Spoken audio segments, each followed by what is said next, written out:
Hello there. Once again, this is Anton from Anton Obey. And once again, I'm taking a look at a figure that is by no means new. This is a 2015 release, but I have been really on the hunt for just stuff that I always wanted that's on clearance now. And, you know, some of it, I would have never bought this guy new. These things were bringing, I think, $40 to $50 each if you had the subscription. And that's too much for me. That's out of my price range. But if I can pick these guys up, I got this guy off of eBay. This is another one that a guy was selling for about $20.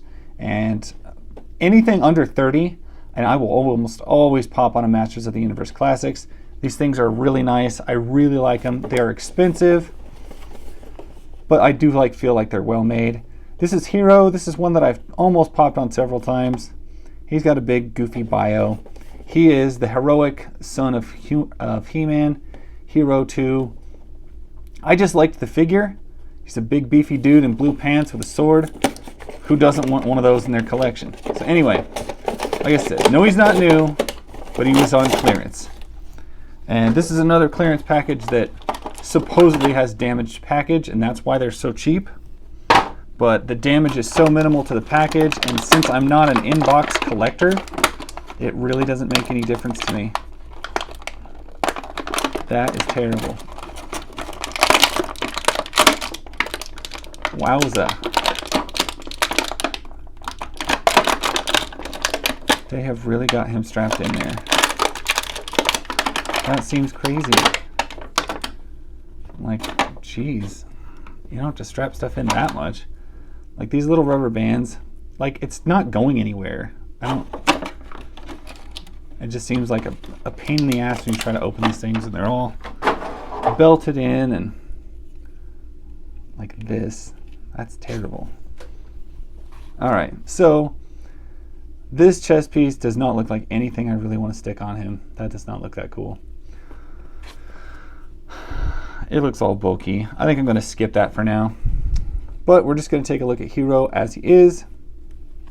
And if you're not familiar with Masters of the Universe Classics, or Motu Classics for short, they're not the most crazy articulated thing in the world. You've usually got a fair to awful ab crunch. This one's is actually pretty good. But when you deal with a lot of these really, really bulky, beefy characters, your ab crunch doesn't always do that much. This one's pretty good. You just get a ball joint at the shoulder, upper bicep cut, single jointed elbow, you don't deserve to, and then just a wrist rotation and no like pivot or anything. So pretty basic as far as that. You get a waist rotation, ball joint at the hip, which usually doesn't kick very far forward but does outside pretty good.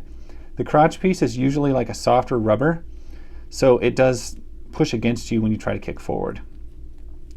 There is a bicep swivel up there, or upper thigh swivel, just below the ball joint, built in, and it hides it really well. And you got a single jointed knee, rotation at the top of the calf, and it's not even an ankle pivot, it's just just this movement right there. That's all you get. It doesn't rotate or anything. So the idea of these is that you're getting sculpt. And you're getting sculpt from the Four Horsemen, and they don't want to break that up with a bunch of lines and cuts and stuff like that. So the articulation is fairly secondary. This is not top shelf stuff as far as articulation. And I know some people love to whine about that, but you got to look at the figure as a whole, and this figure on the whole is awesome. All of your paintwork, all the deco. I've never gotten one of these where the deco sucked. Well, maybe one. I got one. One of the Star Sisters had some paint problems. But everything else on these is always tip-top. You're never going to find cross-eyes or anything like that. I mean, these were very well-made figures. Very well sculpted and designed. Not the most articulated, but that doesn't matter. He feels like a big old classic toy. He's colored like that. He looks great on your shelf. And he is posable enough to do some stuff, not get crazy, but it is what it is. I love them. If you don't love them, I get it. But I think the people that do love these, I think they get it. I mean, they have a definite nostalgic feel to them. even though they're a modern toy. He looks great with his sword. I love that sword. Don't love this thing. Probably won't use that, but anyway. Get this nasty looking thing out of here. And that is my story. And I'll catch you guys later. That's Hero. Bye.